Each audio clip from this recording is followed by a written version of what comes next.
সহস্ৰ বয়নে যাৰ নপাবন্ত সীমা অধমে জানিব কেনে তোমাৰ মহিমা। এই কুৱেশ্যনটো তোমালোকৰ 2020 চনৰ পৰা এতিয়ালৈকে যিমানখিনি কুৱেশ্যন পেপাৰ মই তোমালোকৰ অসমীয়াত দেখিছোঁ চবতকৈ বেছি কমন হিচাপে এই কুৱেশ্যনে সোধা যায়। তোমালোকৰ ইউনিট টেষ্ট হওক, হাফ ইয়াৰলি হওক, ইয়া তোমালোকৰ ফাইনেল বা মেট্ৰিক পৰীক্ষা এই কুৱেশ্যনটো সোধে। আৰু এটা কুৱেশ্যন আছে, খজাৰ মইনাটিৰ অনেক যুগতি দেওমাৰি পাৰ হ'ল এৰিলে পিৰতি। এই কুৱেশ্যন তোমালোকক ব্যাখ্যা কৰা হয় দুটাই। তোমালোকৰ এইকেইটা তোমালোকক বেছিকৈ সোধা দেখা যায়। হেল্ল' ক্লাছ 10 ষ্টুডেণ্ট, মই আদৰ্শ তোমালোকক আদৰ্শ পাঠশালা চেনেললৈ স্বাগতম জনাইছোঁ। মই আজি তোমালোকৰ কাৰণে তোমালোকৰ প্ৰথম ইউনিট টেষ্ট কাৰণে তোমালোকৰ বাবে আগতে মই তোমালোকক এটা মডেল কুৱেশ্যন পেপাৰ বা ধৰি লোৱা প্ৰেক্টিছ পেপাৰ তোমালোকৰ কাৰণে দিছিলোঁ। আজি আৰু এটা ছেট 2 তোমালোকৰ প্ৰেক্টিছ পেপাৰ এটা তোমালোকৰ কাৰণে আনি দিছোঁ। চ' ভিডিঅ'টো শেষলৈকে চাবা আৰু তাত থকা প্ৰশ্ন উত্তৰখিনি তোমালোকে কৰিবলৈ চেষ্টা কৰিবা। ঠিক আছে, ভিডিঅ'টো ষ্টাৰ্ট কৰোঁ। তোমালোকৰ কাৰণে এটা অসমীয়াৰ প্ৰেক্টিছ পেপাৰ। চ' বিষয় অসমীয়া 10ম শ্ৰেণীৰ কাৰণে মুঠ নম্বৰ 50। প্ৰথমে 6টা 1 নম্বৰীয়া কুৱেশ্যন তোমালোকক দি দিছোঁ, তোমালোকে চাই ল'বা। মাধৱদেৱৰ সাহিত্যিক জীৱনৰ কীৰ্তিস্তম্ভ কি? মই আগতেও কৈছোঁ আৰু তোমালোকক চাগে স্কুলত শিক্ষকসকলেও কৈছে যে কবি পৰিচয় বা লেখকৰ পৰিচয়খিনি আজিকালি বহুত তাৰ পৰা প্ৰশ্ন সোধে, সেইবাবে তোমালোকে ক্লিয়াৰ কৰি ল'বা। যদি এইবাৰ তোমালোকক মেট্ৰিক পৰীক্ষাত মাধৱদেৱৰ সাহিত্য কৃতিৰ বিষয়ে লিখা তোমালোকক এই প্ৰশ্নটো সোধে, তেন্তে তোমালোকে আচৰিত নহ'বা, কিয়নো তোমালোকক আহি যাব পাৰে। চ' মাধৱদেৱৰ বিষয়ে তোমালোকে সম্পূৰ্ণ শ্ৰী শ্ৰী মাধৱদেৱৰ বিষয়ে তোমালোকে সম্পূৰ্ণ ভালদৰে চাই ল'বা। তাৰ পৰা নিশ্চয় তোমালোকক প্ৰশ্ন সুধি দিব পাৰে, তোমালোকক কীৰ্তিস্তম্ভ সুধি দিব পাৰে, তোমালোকক আখ্যানমূলক গ্ৰন্থৰ বিষয়ে তোমালোকক সুধি দিব পাৰে, বা হেজাৰী ঘোষাক কিয় হেজাৰী ঘোষা বুলি কোৱা হয়, এনেকুৱা ধৰণৰ কুৱেশ্যনবিলাকো তোমালোকক মিক্স কৰি পেলাই দি দিব পাৰে, বা মাধৱদেৱে ৰচনা কৰা বৰগীতৰ সংখ্যা কিমান, এনেকুৱা ধৰণৰ কুৱেশ্যন তোমালোকক দি দিব পাৰে। সেইবাবে তোমালোকে ভালদৰে মাধৱদেৱক শ্ৰী শ্ৰী মাধৱদেৱৰ বিষয়ে ভালদৰে পঢ়ি ল'বা। ঠিক আছে, নেক্সট কুৱেশ্যনটো চোৱা তোমালোকে। জিকিৰ শব্দটো আৰবী কোনটো শব্দৰ অসমীয়া ৰূপ? ইম্পৰ্টেণ্ট কুৱেশ্যন হয়, পাঠৰ ভিতৰৰ পৰা ভালদৰে চাই পেলাই যাবা তোমালোকে। নেক্সট কুৱেশ্যনটো চাবা তোমালোকে, মেনেজমেণ্ট শাস্ত্ৰৰ গুৰু কোন? এই প্ৰশ্নৰ উত্তৰ তোমালোকে মোক কমেণ্ট কৰি জনাবাচোন, আৰু তোমালোকে ক'ব পাৰিবানে এইটো কোনটো পাঠৰ পৰা দিয়া আছে, কিয়নো এইটো পাঠৰ ভিতৰৰ পৰা দিয়া কুৱেশ্যন হয় এটা। তোমালোকে ভালদৰে চাই চিন্তি পেলাই ইয়াৰ উত্তৰ কৰিবা, আৰু যদি তোমালোকে জানা ইয়াৰ উত্তৰটো তোমালোকে কমেণ্ট বক্সত জনাবা, আৰু চেনেলটো ছাবস্ক্ৰাইব কৰিবা। এনেকুৱা ধৰণৰ ভিডিঅ'সমূহ তোমালোকৰ কাৰণে উপযোগী ভিডিঅ'সমূহ কণ্টিনিউ আদৰ্শ পাঠশালা চেনেল তোমালোকে পাই থাকিবা। 10ম শ্ৰেণীৰ শ্ৰেণীকোঠাত সোমোৱা শ্ৰেণী শিক্ষকগৰাকীৰ নাম কি?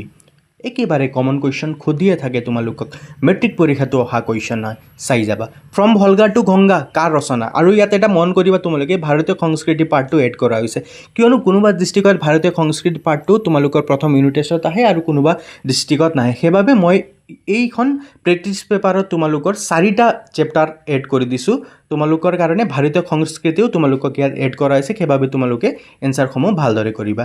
নেক্সট কুৱেশ্যন চোৱা তোমালোকে, জিকিৰ আৰু জাৰী গীতসমূহৰ ক্ষমা কৰিবা, জিকিৰ আৰু জাৰী গীতসমূহ কাৰ ৰচনা?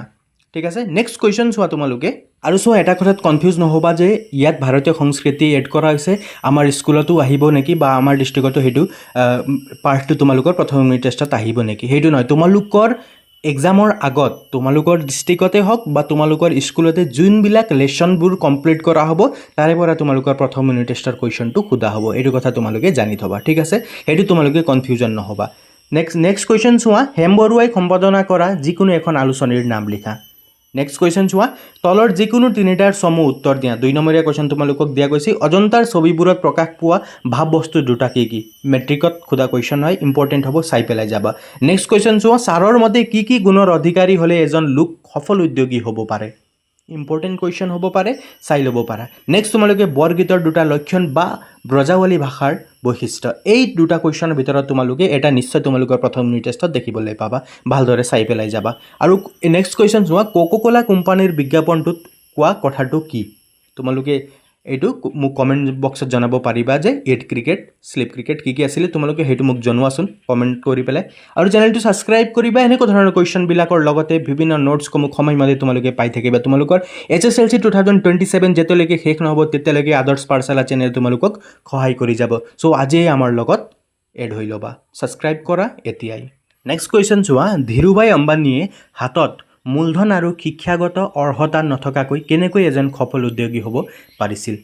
তিনি মাৰ্কৰ কাৰণে তোমালোকৰ কাৰণে দিয়া হৈছে 50 বা 60 শব্দৰ ভিতৰত তোমালোকে লিখি লৈ গ'ল। ভাল এটা প্ৰেক্টিছ পেপাৰখন হয়, এইটো তোমালোকে ভালদৰে প্ৰেক্টিছ কৰি ল'বা, ঠিক আছে।